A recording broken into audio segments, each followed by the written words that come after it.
जी हाँ दोस्तों, नमस्कार। स्वागत है आपके अपने चैनल अनमोल क्लासेस पर। उम्मीद करता हूँ कि आप सभी लोग स्वस्थ मस्त व जबरदस्त होंगे। साथियों, आज चर्चा होगी सर्वश्रेष्ठ, सर्व प्राचीन और सर्वप्रथम। ठीक है, करते हैं आज की क्लास का आगाज। बने रहिएगा हमारे चैनल पर। साथियों, सर्वप्रथम, सर्वश्रेष्ठ और सर्वप्रथम यानी सर्व प्राचीन।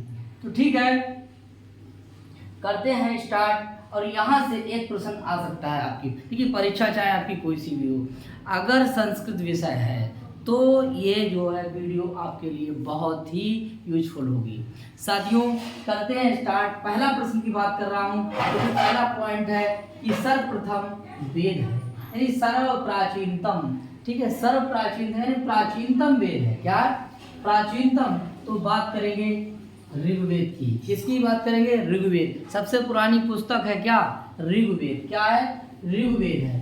दूसरा कि प्राचीनतम अगर पुराण की बात करते हैं तो साथियों ये पुराण आपका कौन सा है? ब्रह्म पुराण है। कौन सा है? ब्रह्म पुराण है। ठीक है, उसके बाद बात करते हैं कि स्मृति ग्रंथ जो है उनमें प्राचीनतम क्या है? प्राचीनतम ग्रंथ कौन सा है? तो मनुस्मृति है। कौन सी है? मनुस्मृति है। ठीक है साथियों, इसके बाद बात करते हैं कि आर्य भाषाओं में प्राचीनतम जो भाषा है वो कौन सी है? तो साथियों ये है वैदिक संस्कृत। कौन सी है? वैदिक संस्कृत है। इसके बाद बात करते हैं कि लोक कथा प्राचीनतम संग्रह क्या है? लोक कथा का प्राचीनतम संग्रह क्या है? तो साथियों बृहत कथा है। क्या है? बृहत कथा। ये गुणाढ्य की है, पैशाची भाषा में लिखी गई है। ठीक है, शिक्षा के प्राचीनतम ग्रंथ की बात करते हैं तो साथियों प्रातशाख्य। क्या है? प्रातशाख्य। क्या है?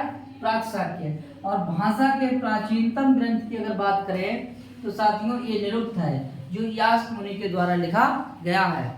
आगे बात करते हैं वेदांग, जो एक वेद का अंग कहते हैं कि वेदांग के प्राचीनतम ग्रंथ जो हैं वो कौन से हैं? सबसे वेदांग के प्राचीनतम ग्रंथ की अगर बात करते हैं तो साथियों कल्पसूत्र होता है। क्या होता है? कल्पसूत्र।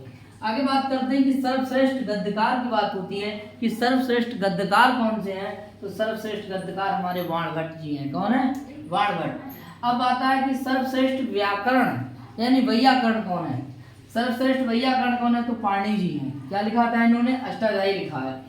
दूसरा पॉइंट आता है कि सर्वश्रेष्ठ नाटककार की बात आती है तो देखिए काव्येषु नाटकम रम्यम तत्र रम्या शकुंतला तत्रापि चतुर्थंका तत्र श्लोक चतुष्टयम। तो साथियों ये कौन है? कालिदास हैं। कौन है? कालिदास। उसके बाद बात करते हैं कि संस्कृत के सर्वश्रेष्ठ अगर कवियों की अगर गिनती की जाए तो कालिदास का नाम आता है। किसका नाम आता है? कालिदास का नाम आता है। साथियों इसके बाद पॉइंट है कि अभिज्ञान शाकुंतलम, मैंने शाकुंतल लिख दिया।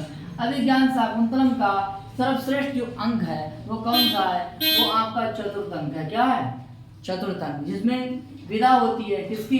शकुंतला की। और ये विदाई अंक है आपका चौथा। वैसे अंकों की संख्या कितनी है? 7 है। प्रवेश, निवेश, मिलन, विदा, प्रत्याख्यान, पश्चाताप, पुनर्मिलन। तो इसमें श्लोकों की संख्या कितनी हो जाएगी? 22 हो जाएगी। इंपॉर्टेंट है, परीक्षा में पूछ लिया जाता है। आगे फिर है संस्कृत साहित्य के अगर सर्वश्रेष्ठ कवि की अगर बात की जाए तब भी कालिदास का ही नाम आता है। इसके बाद बात करते हैं कि श्रृंगार रस के सर्वश्रेष्ठ कवि की बात करते हैं तब भी कालिदास का ही नाम आता है। ठीक है, अगर श्रृंगार रस की बात करेंगे कालिदास का नाम आएगा। उपमा के सम्राट की अगर बात करेंगे कालिदास आएगा। क्या? कालिदास। उपमा के सम्राट कौन है? कालिदास। अर्थ गौरव की अगर बात करें तो भारवी आएंगे। ठीक है, उपमा कालिदास भारवी अर्थ गौरवम और दंडना पदलालित्यम मांगे संति त्रिगुणा। ये लाइन जो है आप याद कर लीजिए, बहुत इंपॉर्टेंट है। साथियों करुण रस के अगर कोई कवि हैं, सर्वश्रेष्ठ कवि हैं तो वो भभूति हैं। इन्होंने उत्तर रामचरितम में देखिए करुणा का ही वर्णन किया है। साथियों इसके बाद बात करते हैं कि संस्कृत के गद्य के सर्वश्रेष्ठ कवि है। गद्य के सर्वश्रेष्ठ जो रचना है, सॉरी यानी कि जब कवि हैं तो कवि और हो जाएंगे वाणभट्ट। और रचना कौन सी है? तो संस्कृत गद्य की सर्वश्रेष्ठ रचना की बात करते हैं तो साथियों कादम्बरी है, जिनमें 3 जन्मों का वर्णन है। ठीक है, चंद्रापीठ का जन्म, जैसे पहले जन्म क्या होता है? चंद्रमा होता है, फिर वो चंद्रापीठ दूसरे जन्म में और तीसरे जन्म में शूद्रक हो जाता है। कौन? शूद्रक। उधर पुंडरीक पहले जन्म में, फिर वैशंपायन और तीसरे जन्म में सुख बनता है। कौन बनता है? सुख। तो इस तरीके से 3 जन्मों की कथा का वर्णन कहाँ मिलेगा आपको? कादम्बरी में। कादम्बरी कहाँ से ली गई है? तो ये ली गई है बृहद कथा से, जो गुणाढ्य की बृहद कथा है। आगे देखिए कि ब्राह्मण ग्रंथों में सर्वश्रेष्ठ देवता कौन है? तो साथियों प्रजापति है। कौन है? प्रजापति। ठीक है, आगे बात करते हैं कि सर्वश्रेष्ठ नाटककार कौन है? सर्वश्रेष्ठ अगर नाटककार की बात करते हैं तो भास का नाम आता है, और भास के जो है 13 नाटक बहुत प्रसिद्ध है।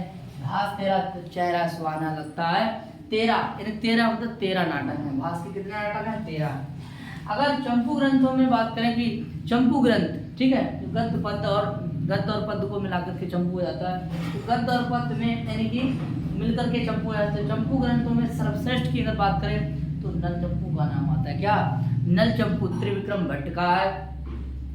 कालिदास की प्रथम कृति की बात करें तो ऋषु का है, आपकी ऋतु श्रृंगार है। ऋतु कुमार का मालविका, मेघरघु का ज्ञान, ठीक है, इनकी 7 रचनाएं हैं। जो सबसे पहले क्या है? ऋतु श्रृंगार है। 6 ऋतुओं का वर्णन किया गया है और 144 श्लोक जिसमें हैं। आगे देखेंगे, और ये गीत काव्य के अंतर्गत आता है। आगे बात करते हैं कि सर्वश्रेष्ठ गद्यकार कौन है? तो सर्वश्रेष्ठ गद्यकार की जब बात आती है साथियों तो दंडी को लगाएंगे। किसको लगाएंगे? दंडी को लगाएंगे, जिन्होंने 10 कुमार चरितम लिखा। आगे देखेंगे, बोले प्रथम लौकिक खंडकाव्य की अगर बात करी जाए, प्रथम लौकिक का नाम आपका है खंडकाव्य, तो मेघदूत की बात आती है। मेघदूत को साथियों दूत काव्य भी कहते हैं, संदेश काव्य भी कहते हैं, और इसे खंड काव्य भी कहते हैं, गीत काव्य भी कहते हैं। वैसे देखिए प्रथम लौकिक अगर खंड काव्य की बात आती है तो मेघदूत आता है। आगे बात करते हैं कालिदास जी की रचना है। प्रथम बौद्ध नाटककार की अगर बात करें तो साथियों अश्वघोष का नाम आता है। किसका आता है? अश्व का। मैंने बात करी है कि सबसे प्राचीन सर्वप्रथम और सर्वश्रेष्ठ, बात हो रही है यहाँ पर सर्वश्रेष्ठ। ठीक है, आगे बात करते हैं कि संस्कृत का प्रथम महाकाव्य अगर है तो वो जामवती विजयम है, जिसे हम पाताल विजयम कहते हैं। अगर पूछ लिया जाए ये रचना किनकी है तो पाणिनि जी की रचना है। किसकी रचना है? पाणिनि जी की। पाणिनि जी की रचना एक और भी है। क्या? पाणिनि जी की रचना जो है वो अष्टाध्यायी है, जिसमें 8 अध्याय हैं और एक एक अध्याय में 4-4 पाद हैं, तो कुल मिलाकर के 32 पाद हो जाते हैं। ऐसी जो है अष्टाध्यायी। अष्टाध्यायी साथियों जो है वो एक राजमाता ग्रंथ है। ठीक है, अगर जगत पिता ग्रंथ की बात करें, जगत माता ग्रंथ कौन सा? अष्टाध्यायी। और जगत अगर पिता की बात करें तो अमर कोश है, जो अमर सिंह का। साथियों आगे बात करते हैं कि बाणभट्ट की प्रथम रचना की अगर बात करते हैं तो बाणभट्ट की जैसे 5 रचनाएं हैं। कितनी रचनाएं? 5 रचनाएं। ठीक है, तो उन्होंने सबसे पहले लिखा था हरिश्चंद्र, राजा हर्ष के चरित्र का वर्णन किया था, जो है देखिए हरिश्चंद्रम। ठीक है, इसमें 8 उच्छ्वास हैं। कितने उच्छ्वास हैं? 8। आगे देखेंगे, और ये देखिए संस्कृत की प्रथम नाटिका अगर बात करी जाए तो रत्नावली है। कौन सी है? रत्नावली है। इस तरीके से हम लोगों ने जो है सर्व प्राचीन, सर्वप्रथम और सर्वश्रेष्ठ के बारे में हम लोगों ने जाना। अच्छा लगा हो तो साथियों लाइक करें और शेयर करें, और हमारे चैनल को अधिक से अधिक लोगों में शेयर करें। बहुत बहुत धन्यवाद। फिर मिलते हैं। नमस्ते।